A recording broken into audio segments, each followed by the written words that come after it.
Aujourd'hui, à Sans filtre, on va parler budget de rénovation. Quand on achète une propriété, quel montant est-ce qu'on devrait prévoir pour les rénovations et pour l'entretien d'une propriété?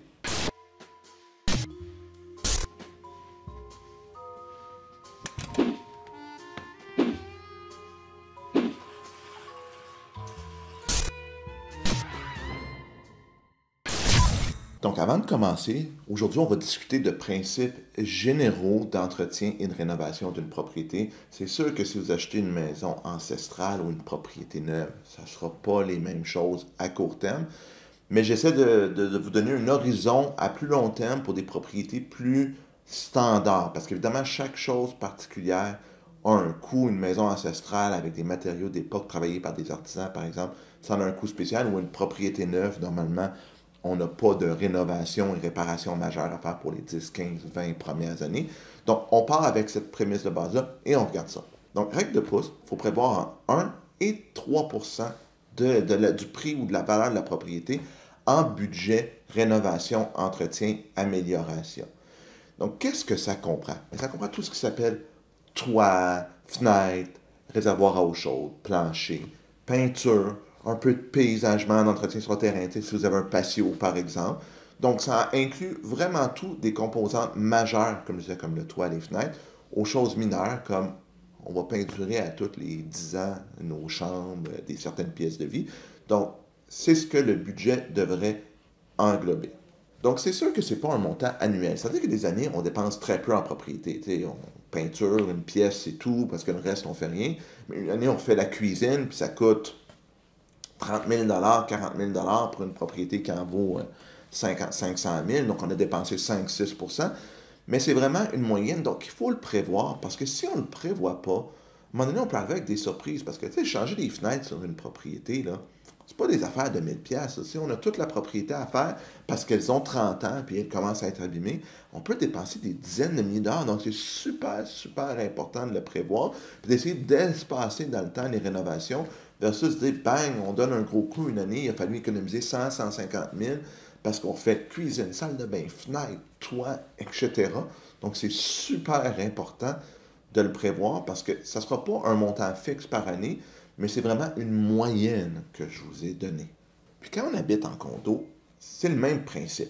La seule différence que je dirais, c'est qu'en condo, j'inclus les frais de condo dans les dépenses d'entretien. C'est un petit peu ce que les gens négligent souvent, c'est qu'on achète un condo, on ne pense pas qu'on paye pour les fenêtres, pour la maçonnerie, pour les balcons, par exemple, pour le garage, s'il y en a un, les ascenseurs. Mais oui, vous payez.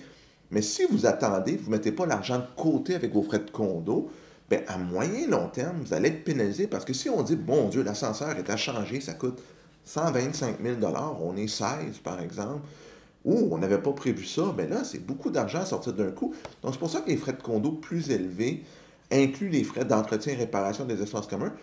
Puis à l'intérieur, votre budget est beaucoup moins. C'est-à-dire que le 1 à 3 que je parlais, les frais de condo représentent probablement environ 1 à 1,5 déjà.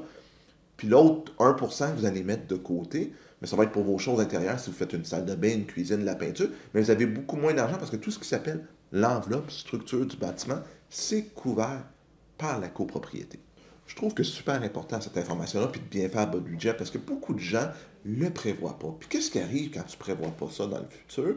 Puis c'est là qu'on arrive avec des gens qui disent, ah, faut que je réhypothèque ma propriété, oh, mon budget est serré, ou je suis dans le trou. Puis avec la hausse des taux d'intérêt, c'est 2 fois plus important parce que si vous êtes obligé de financer des travaux de 10, 15, 20, 25 000 à des taux d'intérêt de 6, 7 bien, Colin, c'est beaucoup plus dispendieux que quand les taux d'intérêt étaient 1, 2, 3 Donc, c'est vraiment important de bien prévoir votre budget quand vous achetez une propriété et de mettre une provision pour entretien et réparation parce que si vous ne le faites pas, bien, vous allez peut-être avoir des surprises dans 5, 10, 15 ans. Puis même quand c'est une maison neuve, c'est le temps de vous bâtir le coussin parce que oui, vous ne mettrez peut-être pas vraiment d'argent en réparation dans les 10 premières années. Ça va commencer à peu près à la 10e année quand vous allez faire le chauffe-eau. Puis après ça, tranquillement, pas vite, vous allez investir.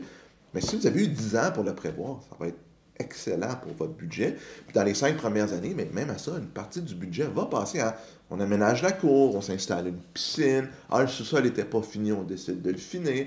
Donc, vraiment important de prévoir votre budget, puis de prévoir sur une période de 20 à 25 ans, Parce qu'en général, la plupart des choses dans un bâtiment ont un cycle, une durée de vie qui dure moins de 25 ans. Donc, vous allez avoir le temps de faire le tour de votre propriété avec votre budget d'entretien et réparation. J'espère que l'information vous a été utile. Si c'est le cas, pouce en l'air, toujours apprécié. Si j'oublie des choses, un commentaire, mettez-le, ça me fait plaisir de corriger le tir, mais je pense que je n'ai pas oublié grand-chose. Abonnez-vous à la chaîne, on met du contenu à chaque semaine. Puis on se revoit la semaine prochaine. À bientôt tout le monde.